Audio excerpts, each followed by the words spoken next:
የአዲስ 1879 ይህ የአዲስ 1879 የታሪክ ማስታወሻ ነው።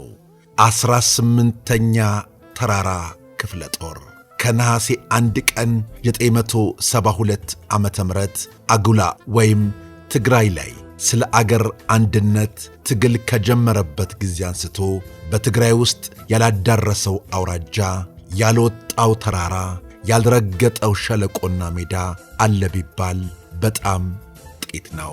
እዚያ የገጠማቸው ውጊያዎች ሁሉ የሰለጠነበትን የተራራ ውጊያ የተለማመደባቸው ነበሩ ማለት ይቻላል። ሁሉንም በጀግንነት አልፏቸዋል። በሚያዝያ ወር 1973 ዓመተ ምህረት በ36ኛ ተራራ ብርጌድ ቀዳሚነት፣ ከዚያም በህዳር ወር 1974 ዓመተ ምህረት ሙሉ ክፍለ ጦሩ የኤርትራን ምድር ከረገጠበት ጊዜ አንስቶ በሁሉም የኤርትራ አውራጃዎች በተለይም ከከረን እስከ ባረንቱ፣ ከከረን እስከ ናቅፋና አሊጌና፣ ከከረን እስከ ቃሮራ እንዲሁም እስከ ጊንዳ ወይም ቀይ ባህር አውራጃ ደቀ መሐሪ ወይም ቱርክ ምሽግ ድረስ ከሻዕቢያ ጋር አንገት ለአንገት ተናንቋል። ሰው ያደርገዋል፣ ሰው ይታገሰዋል ተብሎ በማይገመት ጽናት ተአምር የሚመስሉ ወይም ብዙ የጦር ሜዳ ውሎች ተአምር ቢመስሉም የጀግንነት ተግባራትን ፈጽሟል። ለዚህ አኩሪ ተግባሩም የላቀ የጦር ሜዳ ጀብዱ ሜዳይ ተሸላሚ ለመሆን በቅቷል። የአብዮታዊ ጦር ኃይሎች ዋናው ፖለቲካ አስተዳደር መጽሔት ልዩ እትም 1982 ዓመተ ምህረት ምስክር መጽሔት እንዲህ ብሏል። በጦር ኃይላችን ታሪክ ውስጥ ለመጀመሪያ ጊዜ የጀብዱ ሜዳይ በመሸለም ግንባር ቀደም የታሪክ ምዕራፍ የከፈቱት ባለብዙ ገድል የሆነው ጀግናው አንበሳው 3ኛ ክፍለ ጦርና በወጣት ቁርጠኛ ተዋጊዎች የተገነባው የብረት አጥሩ 18ኛ ተራራ ክፍለ ጦር ናቸው በሚል ምስክርነት መላው ሕዝብ እንዲያውቀው ተደርገዋል። 18ኛ ተራራ ክፍለ ጦር። ውድ የአዲስ 1879 ቤተሰቦች ይህንን ታሪክ እየሰማችሁ ሰብስክራይብ አድርጉ፣ የላይክ ምልክቷንም ነካ አድርገዋት። የዚህን ጀግና ታሪክ ሰምተኸዋል ብለው ታሪኩን ለወዳጅ ዘመዶ ያሻግሩ። እናመሰግናለን። ወደ ታሪኩ እናልፋለን። በኢትዮጵያ ጦር ኃይል የውጊያ ታሪክ በተለይም ከ1967 ዓመተ ምህረት በኋላ ባለው የውጊያ ታሪክ ውስጥ ሁለቱ ክፍለ ጦሮች ማለትም አንበሳው 3ኛ ክፍለ ጦርና 18ኛ ተራራ ክፍለ ጦር የጀብዱ ሜዳይ በመሸለም ቀዳሚ ቢሆኑም 1956 ዓመተ ምህረት ከሶማሊያ መንግሥት ጋር በተደረገ ውጊያ 3ኛ ክፍለ ጦር የፈጸመው የጀግንነት ተግባር የኦጋዴን አንበሳ በሚል ስያሜ የጀግንነት አርማ ተሸላሚ በመሆን ብቸኛው ነበር። ከ19 ዓመታት በኋላ ደግሞ ጳጉሜ 5 ቀን 1975 ዓመተ ምህረት ይኸው አንበሳው 3ኛ ክፍለ ጦርና 18ኛ ተራራ ክፍለ ጦር ሽልማቱን ተቀዳጁ። ከዚህ በመቀጠል በሰኔ 24 ቀን 981 ዓመተ ምህረት ሁለተኛው አብዮታዊ ሰራዊት የላቀ የጦር ሜዳ ጀብዱ ሜዳይና የካቲት 66 አብዮት ኒሻን እንዲሁም 102ኛ አየር ወለድ ክፍለ ጦር የጦር ሜዳ ጀብዱ ሁለተኛ ደረጃ ሜዳይ ተሸላሚ ሆነዋል።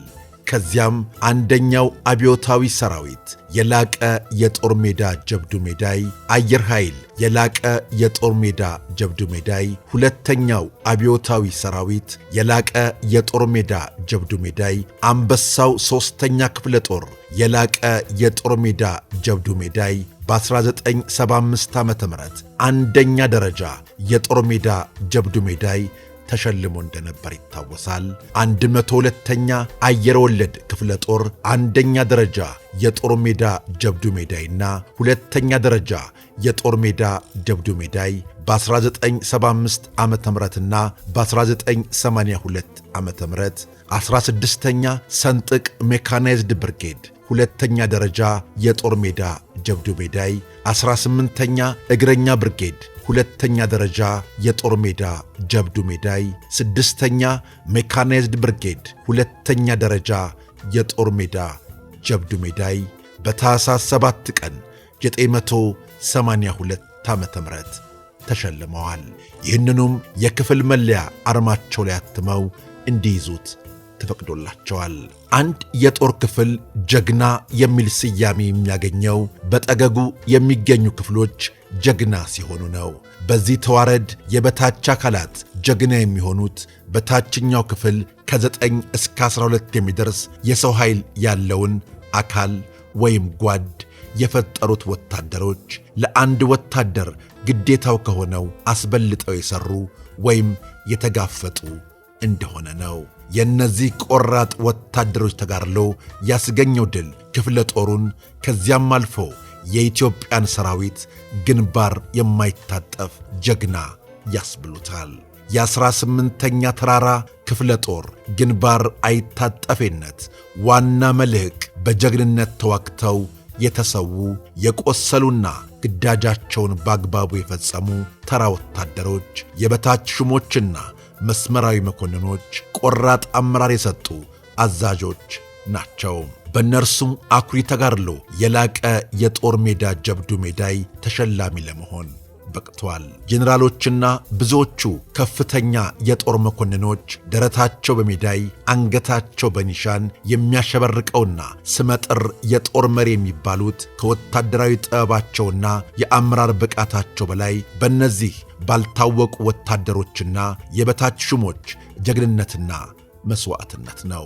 የጄኔራሉ ዝና ሲወሳ የሺህ ወታደሮች አጽም በመቃብር ውስጥ መኖሩ ሐቅ ነው እንዲሉ ከዚህ አንጻር 18ኛ ተራራ ክፍለ ጦር የላቀ የጦር ሜዳ ጀብዱ ሜዳይ ተሸላሚ የመሆኑ ታሪክ ሲወሳ ጀግናው የብረት አጥሩ ያስባሉት የአባሎቹ ተጋድሎና ሰማዕትነት መወሳቱ ግድ ይሆናል።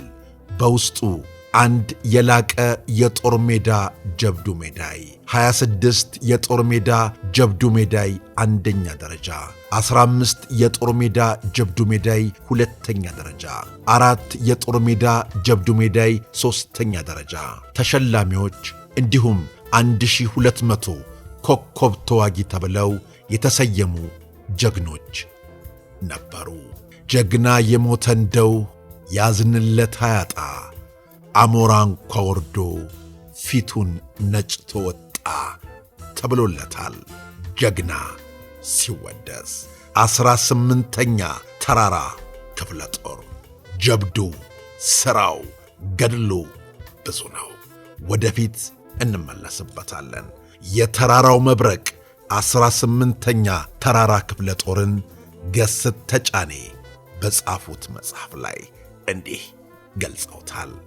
እኛም አቅርበነዋል። ጀግኖቹ በሕይወት ያለፉትን በሕይወት ያሉትንም እጅ ነስተን እናመሰግናለን ብለናል። አዲስ 1879 አሁንም የተለያዩ ታሪኮችን ማቅረቡን ይቀጥላል። ስለ አብሮነታችሁ፣ ስለ ወዳጅነታችሁ ከልብ እናመሰግናለን። አዲስ 1879